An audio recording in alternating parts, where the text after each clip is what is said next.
meet this beautiful woman. You have a gorgeous family. Tell us a little bit about your spiritual pilgrimage, because you are an active part of Pastor Mac Richard's church in Lake Hills. Where's Pastor Mac? Mac, where are you, Pastor? Pastor, are you here? There's his better half is over here. His better, oh yeah. She's my first cousin, Julie Stan. She is Let's hear it right there. Let's hear it. Julie Richard. Yeah. In the house. Yeah, in the house. I've always, I've always knew and believed in God. I just didn't lead my life that way. Yes. I've never put a lot into being a celebrity. That just kind of flies right over my head, because that's just not really who I am. Yes. But as you can imagine, you get exposed to a lot of different things, because of what you do. And, I lived a pretty excessive lifestyle. And I didn't have I believe in God, but I wasn't living my life for God. Yes. And somehow or another, I met I even actually get a little choked up. Wow. She's awesome. I love you too. Thank you. I needed that. I needed that save right there. I was about to lose my whole character. Thank you. But let me back up a little bit. So my wife actually worked with WWE too. Her wrestling name, Michelle McCool. So when she got there was two people that she didn't want to meet. Kane and yours truly. Terrified. Did not want anything to do with me.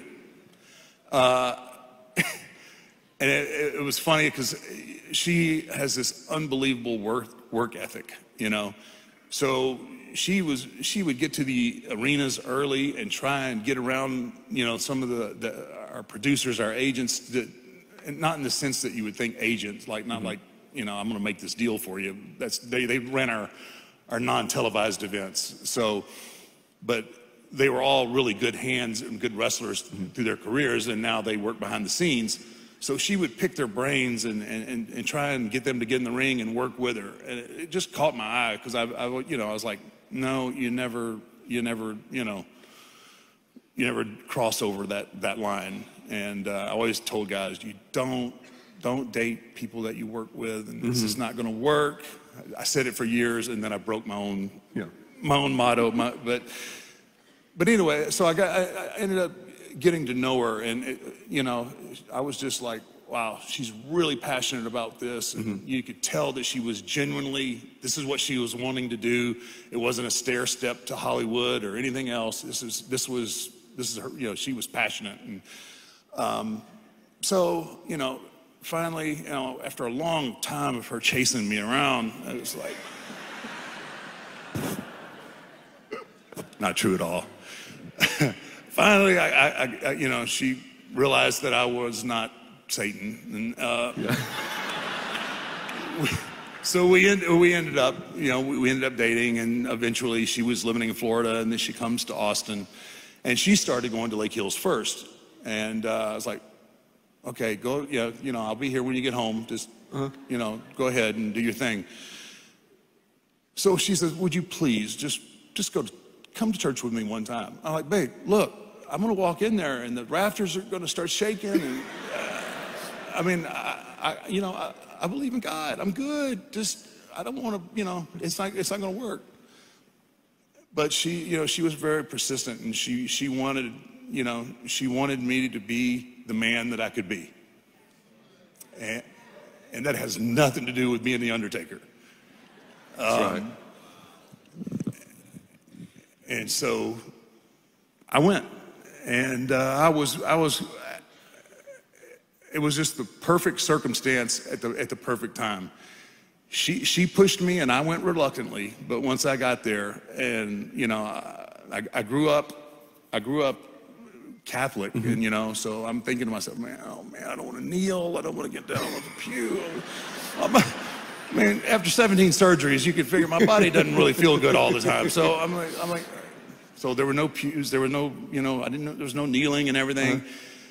And I just had this, once again, it was kind of like the Eggman deal. Like I was getting myself worked up, right? Yeah. Because I was thinking, okay, all right, pastor's going to see me and he is just going to throw fire and brimstone right at me. Boom, sinner, you know. And it wasn't nothing like that.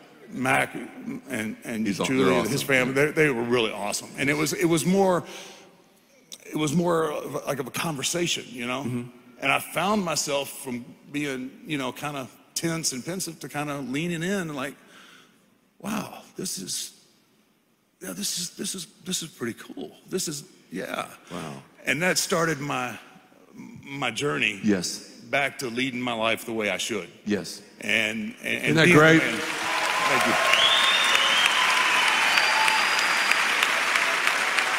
Michelle, and I can't wait for you to meet her one day. She is a very strong woman, and she had to be.